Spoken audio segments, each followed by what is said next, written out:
సంబంధించినటువంటి డాక్టర్ హనుకోట్ల గారు వారు కూడా విచ్చేశారు. వారిని కూడా వేదిక రావాల్సిందిగా ఆహ్వానిస్తున్నాను. అలాగే ఈ సినిమాకి సంబంధించినటువంటి ప్రొడ్యూసర్ రామకృష్ణ గారు మాట మర్యాద ఏందో వారికి కూడా తెలుస్తుంది.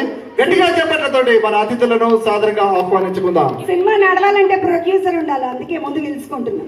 సాదరంగా ఆహ్వానిస్తున్నాము డాక్టర్ అనితారావు గారు. డాక్టర్ అనితారావు గారికి గట్టిగా చెప్పట్లతోటి మనం వారిని వేదిక మీదకు సాదరంగా ఆహ్వానించుకుందాం. డాక్టర్ అనితారావు గారు.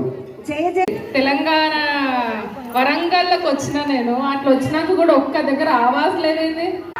మీ అందరి తీన్మార్ రాధాను అండ్ తీన్మార్ రాధాగా ఎప్పుడైతే తీన్మార్ వార్తల్లో కూర్చున్నానో మీరు ఇచ్చిన ప్రేమ అభిమానం అంతా మీరందరూ సపోర్ట్ చేస్తారని అనుకుంటున్నాం. అండ్ అది కూడా వరంగల్కి వచ్చి అది ఇట్లా బతుకమ్మ పండుగకి వచ్చినందుకు